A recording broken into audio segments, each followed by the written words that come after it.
بسم اللہ الرحمن الرحیم۔ السلام علیکم۔ یہ کاشانہ بصیرت کا آڈیو بک چینل ہے اور آپ جو کتاب سماعت فرما رہے ہیں اس کا نام ہے مکتب تشیع۔ اس کی تالیف کی ہے استاد شیخ محمد رضا مظفر نے، ترجمہ ڈاکٹر سہیل بخاری۔ آئیے سنتے ہیں اس کا پارٹ نمبر 10، صفحہ نمبر 199۔ چند صفحے پہلے ہم نے صحیفہ سجادیہ میں ایک دعا پڑھی تھی کہ امام سجاد علیہ السلام اپنے عالی مکتب میں ان لوگوں کو معاف کرنے کی کیسے حوصلہ افزائی کیا کرتے تھے جو انسانوں پر ظلم کرتے تھے، اور یہ سبق دیا کرتے تھے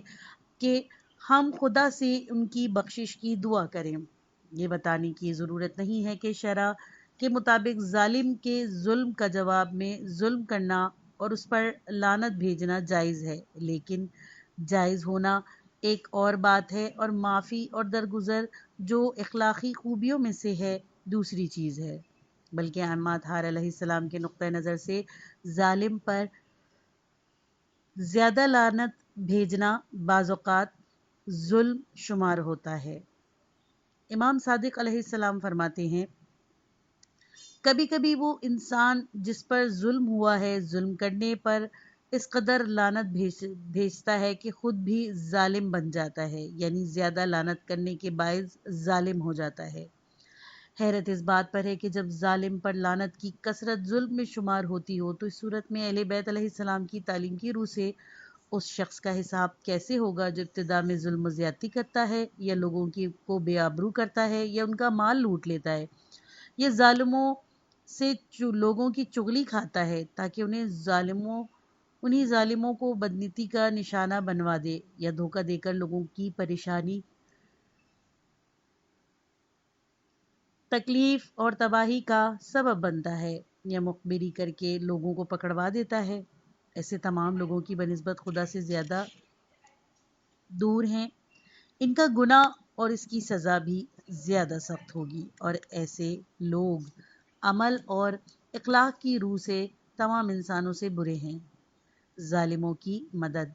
چونکہ ظلم ایک بڑا گناہ ہے اور اس کا نتیجہ بہت برا ہوتا ہے، اسی لیے خدا نے ظالموں کے ساتھ شریک ہونے اور ان کا سہارا دینے سے منع کیا ہے، جیسے کہ قرآن فرماتا ہے،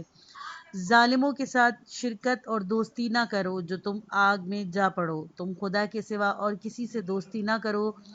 ورنہ پھر کوئی تمہاری مدد نہیں کرے گا۔ سورہ ہود آیت نمبر 113۔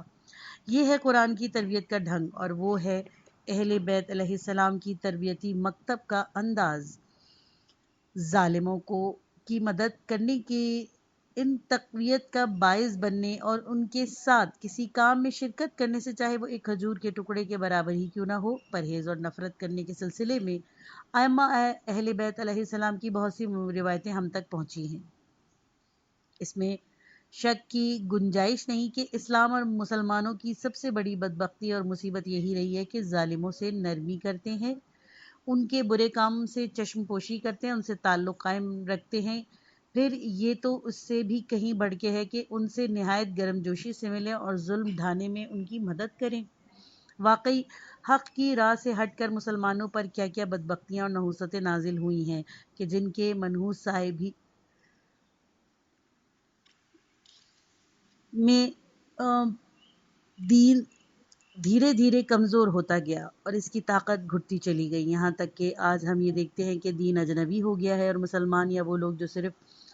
ظاہر میں مسلمان ہیں اور جو غیر خدا سے دوستی کرتے ہیں، خدا کی دوستی اور توفیق میں شامل نہیں رہتے، اور خدا کی مدد سے ایسے محروم ہو گئے کہ اب طاقتور عیسائی دشمنوں کا تو ذکر ہی کیا، یہودیوں جیسے سب سے زیادہ کمزور دشمنوں اور ظالموں سے مقابلے کی بھی طاقت نہیں رکھتے۔ ائمہ اطہار علیہ السلام بہت کوشش کر کے شیعوں اور اپنے ماننے والوں لوگوں کو ایسی باتوں سے جو ظالموں کی مدد کا موجب ہوتی ہیں الگ رکھتے ہیں، اور اپنے محبوں کو سختی سے تاکید کرتے ہیں کہ ظالموں کی ذرا بھی مدد اور دوستی کا اظہار نہ کریں۔ اس بارے میں ان کے ارشادات شمار سے باہر ہیں۔ انہی میں ایک وہ بات جو امام سجاد علیہ السلام نے محمد بن مسلم زہری کو ایک خط لکھی تھی۔ آپ اس خط میں دشمنوں کی مدد سے خبردار کرنے کے بعد ان کے ظلم کے متعلق لکھتے ہیں۔ ترجمہ: کیا تمہارے لیے دشمنوں کے بلاوے کی یہ غرض نہیں تھی کہ تم کو اپنے ظلم کی چکی کا محور و مدار اور پشت و پناہ بنا لیں، اور تمہیں اپنے منحوس مقاصد تک پہنچنے کے لیے پل، اپنی گمراہی کی سیڑھی، ظلم کا اعلان کرنے والا اور اپنے ظلم کے راستے کا مسافر سمجھ لیں؟ انہوں نے تمہاری شمولیت سے عقل مندوں کے دل میں شک پیدا کر دیا اور تمہارے وسیلے سے بے وقوفوں کے دل اپنی طرف مائل کر لیے۔ انہوں نے اچھے موقع پر اپنا فساد چھیڑ کر اور خاص و عام کی توجہ اپنی طرف کر کر جو فائدہ تم سے اٹھایا ہے، وہ خاص الخاص وزیروں، جی حضوریوں اور سب سے زیادہ طاقتور دوستوں سے بھی نہیں اٹھایا۔ تمہارے دیے ہوئے کے بدلے میں انہوں نے جو کچھ تمہیں دیا وہ بہت تھوڑا ہے، اور تمہاری اتنی ساری بربادیوں کے بدلے میں انہوں نے جو کچھ تمہارے لیے بسایا وہ بہت کم ہے۔ اپنے نفس کے بارے میں سوچو، کیونکہ تمہارے علاوہ اور کوئی اس کے متعلق نہیں سوچے گا، اور اپنے نفس سے اتنا حساب لو اور اتنی پوچھ گچھ کرو جتنا ایک ذمہ دار اور فرض پہچاننے والا آدمی اس سے حساب لے گا۔ ریفرنس نمبر 1، تحفۃ العقول ان آل رسول، صفحہ نمبر 194، مطبوعہ موسۃ العلمی للمطبوعات، بیروت، 1974۔ امام علیہ السلام کا آخری جملہ واقعی اہم ہے، کیونکہ جب انسان پر خواہش نفسانی غالب آ جاتی ہے تو وہ اپنے آپ کو اپنے ضمیر میں بہت ہی حقیر اور ہیچ محسوس کرتا ہے۔ دوسرے لفظوں میں خود کو اپنے اعمال کا ذمہ دار نہیں پاتا، اپنے کام بہت چھوٹے گنتا ہے اور سوچتا ہے اور ان کو کوئی حساب ہی کتاب ہی نہیں ہوگا۔ اس طریقے کا اختیار کرنا انسان کے نفس امارہ کی خفیہ کارروائیوں میں شامل ہے۔ امام زین العابدین علیہ السلام کا اس بیان سے یہ مقصد ہے کہ محمد بن مسلم ظاہری کو نفس کی ان بھیدوں سے جو ہمیشہ انسان میں موجود رہتے ہیں آگاہ کر دیں۔ کہیں ایسا نہ ہو کہ ان پر خیال غالب آ جائے اور وہ انہیں ان کی ذمہ داری کے مقام سے ہٹا دے۔ ظالموں کے ساتھ کام کرنے کے گناہ کو آنکھوں کے سامنے لے آنے میں پچھلی گفتگو سے زیادہ واضح اور پرتاثیر صفوان جمال یعنی اونٹ والے سے ساتویں امام حضرت موسیٰ بن جعفر علیہ السلام کی بات چیت ہے۔ صفوان ساتویں امام کے شیعہ اور معتبر راوی تھے۔ کشی کی کتاب رجال کی روایت کے مطابق جو انہوں نے صفوان ان سے بیان کرتا ہے کہ ذیل میں دی گئی ہی ہیں۔ صفوان نقل کرتے ہیں کہ میں امام موسیٰ بن جعفر علیہ السلام کی خدمت میں پہنچا تو آپ نے مجھ سے فرمایا، اے صفوان، ایک کام کے سوا تمہارے سب کام اچھے ہیں۔ میں نے کہا، آپ کے صدقے میں وہ ایک کام کون سا ہے؟ امام نے فرمایا، وہ یہ ہے کہ تم اپنے اونٹ اس مرد یعنی ہارون رشید کو کرائے پر دیتے ہو۔ میں نے کہا، خدا کی قسم میں اپنے اونٹ حرام، گناہ، باطل، شکار اور عیاشی کے کاموں کے لیے نہیں دیتا، بلکہ میں نے اپنے اونٹ مکہ جانے کے لیے کرائے پر دیے ہیں، اور پھر میں خود اونٹوں کے ساتھ نہیں جاتا بلکہ اپنے غلاموں کو بھیج دیتا ہوں۔ امام علیہ السلام نے فرمایا، اے صفوان، کیا تمہارے کرائے کی شرط یہ ہے کہ وہ واپس آ جائیں؟ میں نے کہا، آپ پر فدا ہو جاؤں، بے شک۔ آپ نے فرمایا، کیا تم چاہتے ہو کہ وہ زندہ واپس آ جائیں تاکہ تمہارا کرایہ وصول ہو جائے؟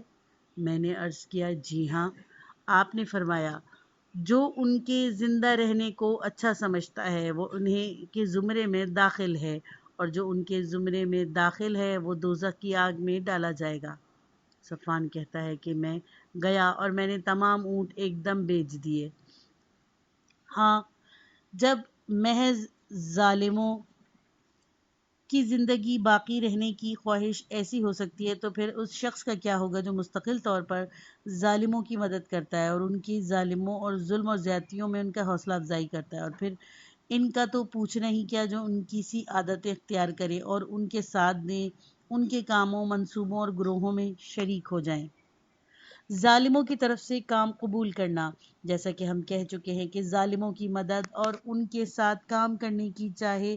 ایک کھجور کے ٹکڑے کے برابر ہی کیوں نہ ہو، بلکہ ان کے لیے زندگی کی خواہش کرنے کی بھی ائمہ اطہار علیہ السلام نے نہایت سختی سے ممانعت کی ہے۔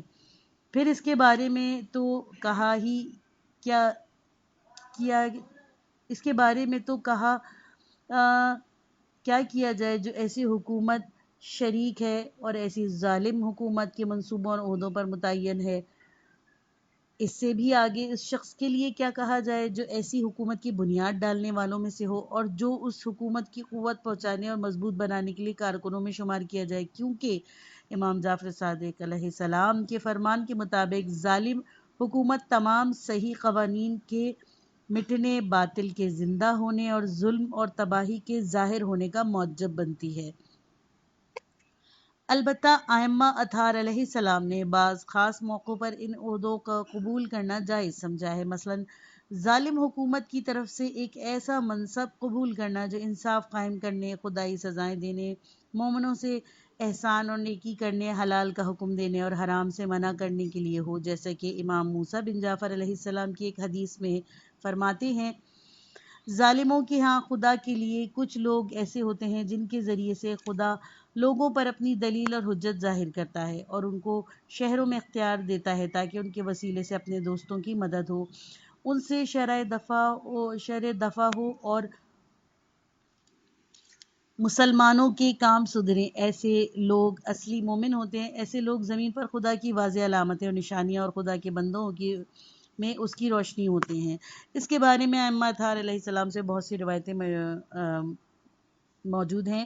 جو مذکورہ حکومتوں کے منصب داروں کے فرائض اور اچھے طرز عمل پر روشنی ڈالتی ہیں۔ مثلاً امیر حوائز عبداللہ نجاشی کے نام امام صادق علیہ السلام کا رسالہ، جس کے ذکر ایک بہت بڑے محقق شیخ حراملی نے وسائل الشیعہ میں کتاب البیع باب 77 میں کیا ہے۔ اسلامی اتحاد کی ترغیب۔ اہل بیت علیہ السلام ان چیزوں کی بزرگی اور مضبوطی کی شدید خواہش رکھتے تھے جن سے اسلام کا اظہار ہوتا ہے، اور اسلام کی عزت، مسلمانوں کے اتحاد، ان میں بھائی چارے کی حفاظت،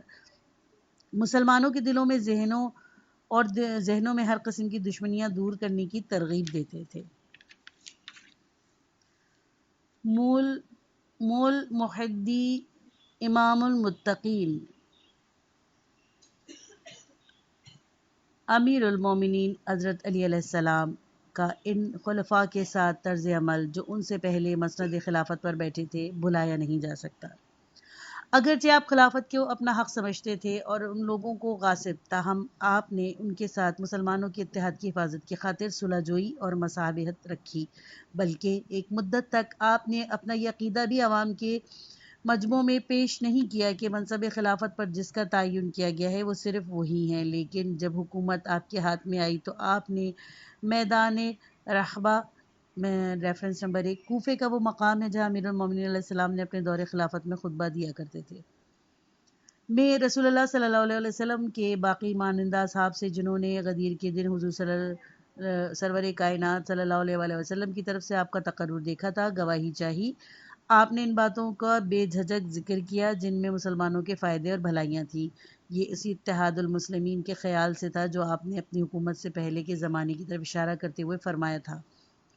مجھے ڈر ہے کہ اگر میں اسلام اور مسلمانوں کے ساتھ نہیں دوں گا تو اسلام میں تفرقہ اور تباہی پھیل جائے گی۔ یہی وجہ تھی کہ خلافت شروع ہونے کے بعد امام علی علیہ السلام کی جانب سے کوئی ایسی بات دیکھنے میں نہیں آئی کہ ان کی گفتگو یا عمل سے اسلام کی طاقت کی حفاظت کے خیال سے خلفاء کی طاقت اور دبدبے کو نقصان پہنچے، یا ان کی طاقت گھٹنے یا ان کی شان اور روب میں پٹا لگانے کے سبب بنتی ہے۔ خلفاء کی ان کارروائیوں کے باوجود جو آپ دیکھتے تھے اپنے نفس پر قابو رکھتے ہوئے گھر میں بیٹھے رہے، یہ تمام احتیاطیں محض اسی لیے تھیں کہ اسلام کے فائدے محفوظ رہے اور اسلام اور مسلمانوں کا اتحاد اور میل جول کے محل میں کوئی خرابی دراڑ پیدا نہ ہو۔ چنانچہ یہ احتیاط لوگوں نے آپ ہی سے سیکھی اور سمجھی ہیں۔ حضرت عمر بن خطاب بار بار کہتے تھے، خدا نہ کرے کہ میں ایسی مشکل میں پڑوں کہ جہاں ابو الحسن نہ ہوں، یا اگر علی نہ ہوتے تو عمر ہلاک ہو جاتا۔ ریفرنس نمبر 1 صحیح بخاری کتاب المحاربین باب لا یرجم المجنون، سنن ابی داؤد باب مجنون یسرق 147۔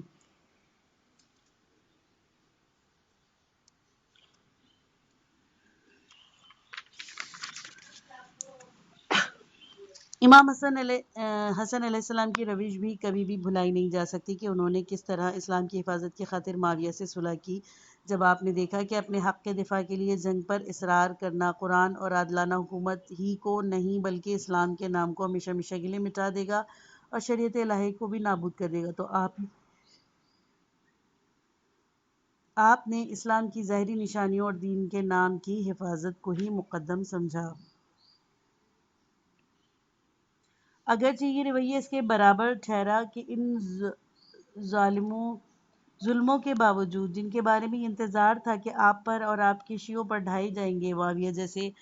اسلام اور مسلمانوں کے سخت دشمن اور آپ کے شیعوں سے دل میں بغض اور کینہ رکھنے والے دشمن سے صلح کی جائے گی، اگرچہ بنی ہاشم اور آپ کے عقیدت مندوں کی تلواریں نیام سے باہر آ چکی تھی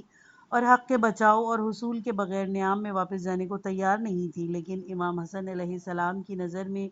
اسلام کے اعلیٰ فوائد اور مقاصد کی پاسداری ان تمام معاملات پر فوقیت رکھتی تھی۔ لیکن جب اسلام کے یہی اعلیٰ مقصد معرض خطر میں پڑ گئے تو امام حسین علیہ السلام نے اپنے بھائی امام حسن علیہ السلام کے طرز عمل سے جداگانہ رویہ اختیار کیا۔ Reference number 1۔ تفصیلات کے لیے ملاحظہ فرمائیے مکتبہ اسلام، مولف علامہ محمد حسین طباطبائی، مطبوعہ جامع تعلیمات اسلامی۔ اور امام حسین علیہ السلام کے باطل کے خلاف ڈٹ گئے، کیونکہ انہوں نے دیکھا کہ بنی امیہ کی حکومت اس رستے پر چل رہی ہے کہ اگر اسی طرح چلتی رہی اور کوئی اس کی برائیاں کھول کر سامنے نہیں لایا تو حکمران اسلام کی بنیادیں ڈھا دیں گے اور اسلام کی عظمت ختم ہو جائے گی۔ آپ نے چاہا کہ اسلام اور شریعت رسول اللہ صلی اللہ علیہ وآلہ وسلم سے ان کی دشمنی تاریخ میں محفوظ کر دیں اور ان کو ان کی برائیوں سمیت رسوا کر دیں۔ چنانچہ امام حسین علیہ السلام نے جس طرح چاہا اسی طرح ہوا۔ اگر آپ کھڑے نہ ہوتے تو اسلام اسی طرح فنا ہو جاتا کہ صرف تاریخ سے ایک غلط مذہب کے نام سے یاد کرتی۔ شیعہ اہل بیت علیہ السلام جو طرح طرح سے سید الشہداء امام حسین علیہ السلام کی یاد تازہ رکھنے کی سے شدید دلچسپی رکھتے ہیں اور یہ چاہتے ہیں کہ ان کی تحریک کی تبلیغ مکمل کریں، جو ظلم و ستم کو کچلنے کے لیے وجود میں آئی تھی، اور ان کا مقصد جو عدالت کا قیام تھا حاصل کریں تاکہ امام حسین علیہ السلام کے بعد ائمہ اطہار علیہ السلام کی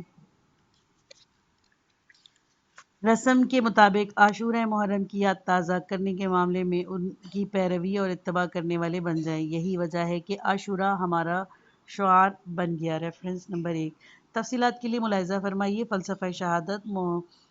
مولف مرتضی مطہری، مطبوعہ جامع تعلیمات۔ اسلام کی عظمت۔ Reference number 2۔ عظمت اسلام ان باتوں سے عبارت ہے: خدا واحد کی عبادت اور حکومت، دین، رہبر دین، بنی نوع انسان کے حقوق کا پاس، معاشرے میں انفرادی اور اجتماعی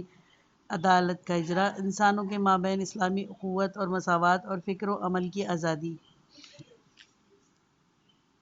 اسلام کی عظمت کو قائم رکھنے سے اہل بیت علیہ السلام کو انتہائی دلچسپی، اگرچہ ان کے دشمن حالات پر حاوی تھے۔ امام علی زین العابدین علیہ السلام کی زندگی سے ظاہر ہو جاتی ہے کہ اگرچہ آپ سلاطین بنی امیہ کے مد مقابل تھے اور بنی امیہ نے آپ کے رشتہ داروں کا خون بہایا تھا اور آپ کے خاندان کی بے ادبی اور توہین کرنے میں حد سے گزر چکے تھے، اور آپ کربلا کے دل ہلا دینے والے حادثے کے باعث جس میں بنی امیہ نے آپ کے پدر بزرگوار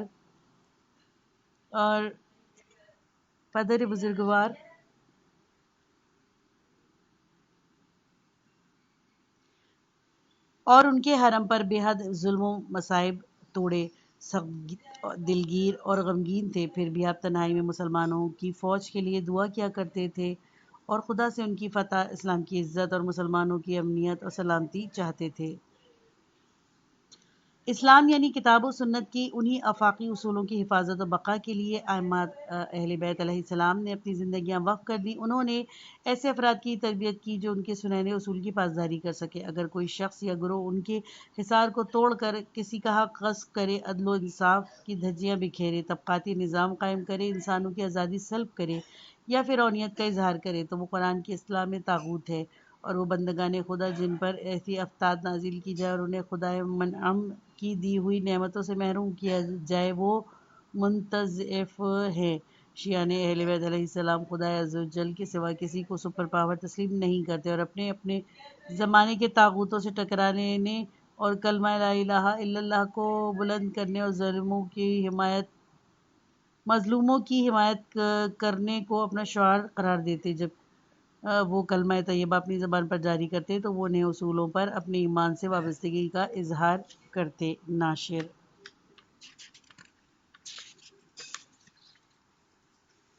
اس سے پہلے بتایا جا چکا ہے کہ اسلام کی تعلیمات کو عام کرنے کے لیے امام زین العابدین علیہ السلام کا واحد ہتھیار آپ کی دعا تھی۔ آپ نے اپنے عقیدت مندوں کو یہ سکھایا کہ اسلامی فوج اور مسلمانوں کے لیے کس طرح دعا کریں۔ امام زین العابدین علیہ السلام اس دعا میں جو دعائے اہل ثغور کے نام سے مشہور ہے یوں فرماتے ہیں۔ ترجمہ: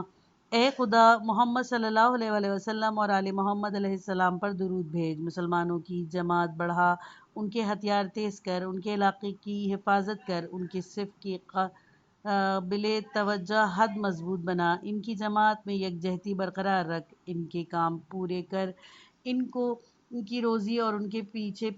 یعنی ساتھ ساتھ پہنچا، ان کے اخراجات پورے کر، ان کو اپنی مدد سے طاقتور بنا اور صبر اور ثابت قدمی سے ان کی امداد کر اور ان کو اپنے دشمنوں کے مقابلے میں اپنا راستہ پا لینے کی خفیہ حکمت عملی عطا فرما۔ صحیفہ سجادیہ 27ویں دعا۔ پھر کافروں پر لعنت بھیجتے ہوئے فرماتے ہیں: اے خدا، اس دور اندیش وسیلے سے مسلمانوں یا ان کے مقامات کو طاقت عطا کر، ان کے شہر مستحکم اور ان کی دولت زیادہ کر، ان کو اپنی بندگی اور عبادت کے لیے اپنے ساتھ تنہائی اختیار کرنے کے لیے دشمنوں کی جنگ اور رگڑے جھگڑے سے فرصت اور سکون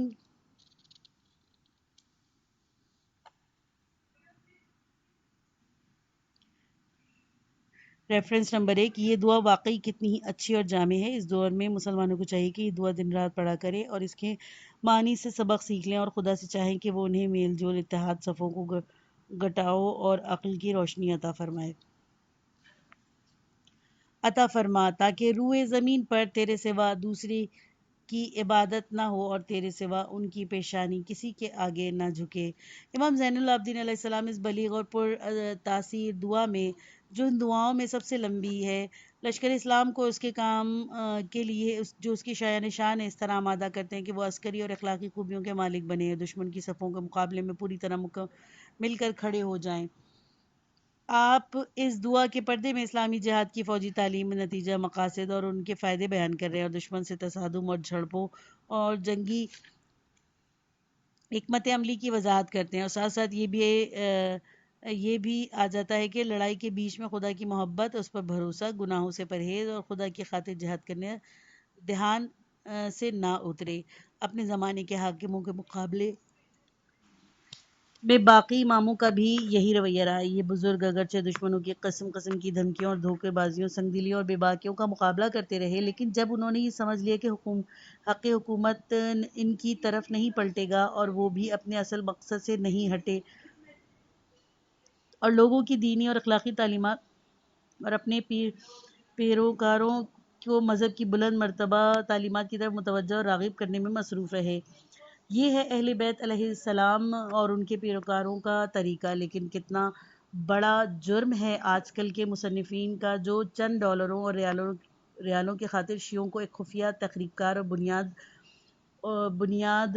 اکھیڑ دینے والی جماعت کا نام دیتے ہیں۔ یہ صحیح ہے کہ ہر وہ مسلمان جو اہل بیت علیہ السلام کی تعلیمی مکتب کا ماننے والا ہے وہ ظلم اور ظالموں کا دشمن ہوتا ہے، ظالموں اور بدکاروں سے تعلق نہیں رکھتا اور ان لوگوں کو جو ظلم کی مدد کرتے ہیں نفرت اور حقارت کی نظر سے دیکھتا ہے۔ چنانچہ یہ نیک عادت اور صحیح دستور ایک نسل سے دوسری نسل تک چلتا رہا ہے، لیکن اس کے یہ معنی نہیں ہے کہ ہم شیعوں کو بہانہ، دھوکے اور مکر وغیرہ عنوان سے پہچانیں۔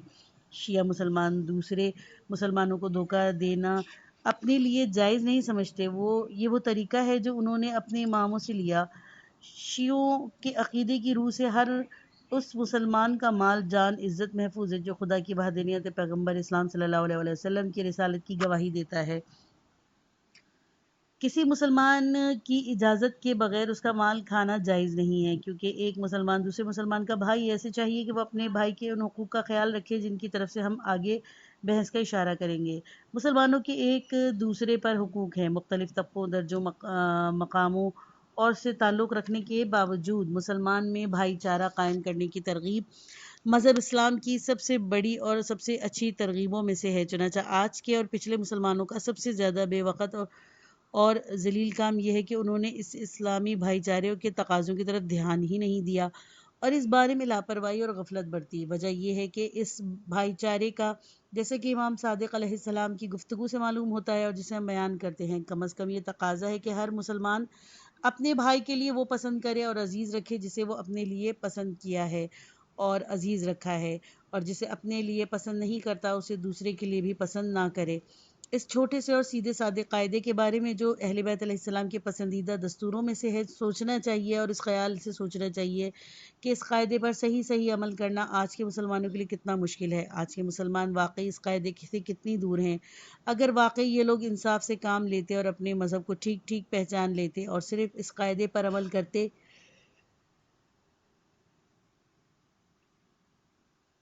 تو کبھی بھی ایک دوسرے پر ظلم نہ کرتے اور ان میں زیادتی، چوری، جھوٹ، بدگوئی، چغلی، الزام،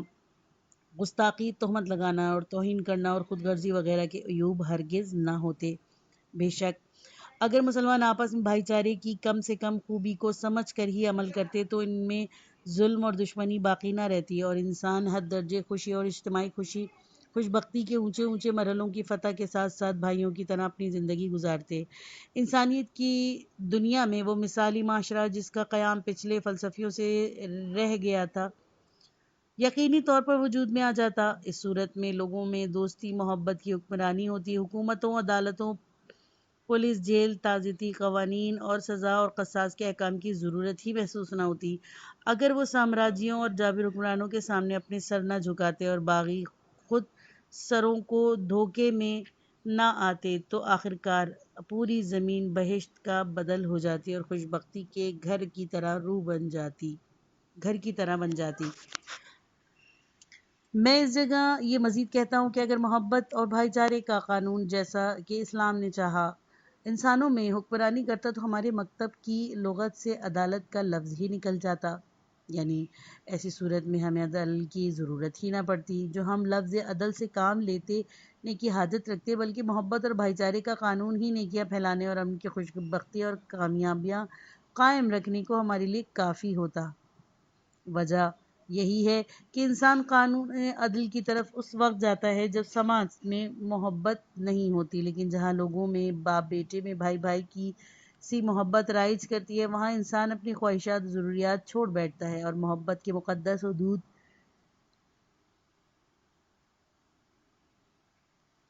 کی خود خوشی حفاظت کرتا ہے۔ آخرکار تمام مشکلیں محبت کے سائے تلے دور ہو جاتی ہیں اور پھر عدالت اور سیاست کی ضرورت نہیں رہتی۔ اس کا راز اور سبب یہ ہے کہ ہر انسان صرف اپنے آپ سے اس چیز سے محبت کرتا ہے جو اسے اچھی لگتی ہے۔ وہ کبھی ایسی چیز ہے جو اس کی ہستی سے باہر ہو اس وقت تک محبت نہیں کرتا جب تک وہ اس سے تعلق پیدا نہ کر لے، وہ اسے بھلی نہ لگنے لگے، اس سے اس کی ضرورت نہ پڑ جائے، اس سے رغبت نہ ہو جائے۔ اسی طرح یہ بھی ممکن ہے کہ وہ کسی ایسی چیز کی خاطر جسے وہ پسند نہیں کرتا اور جس کی طرف وہ مائل نہیں، اپنے ارادے اور اختیار سے جان دے اور قربان ہو جائے اور اس کے لیے اپنی خواہشات اور مرغوبات چھوڑ بیٹھنے بجز اس صورت میں کہ وہ ایک ایسا عقیدہ رکھتا ہو جس کی طاقت اور اس کی خواہشات اور مرغوبات سے زیادہ ہو، جیسے عدالت اور احسان کا عقیدہ۔ اس صورت میں زیادہ طاقتور میلان، مثلا عدالت اور احسان چاہنے کا عقیدہ، کمزور رجحانات کو دبا دیتا ہے۔ یہ زیادہ پکا اور مضبوط عقیدہ ہے انسان میں اس وقت جنم لیتا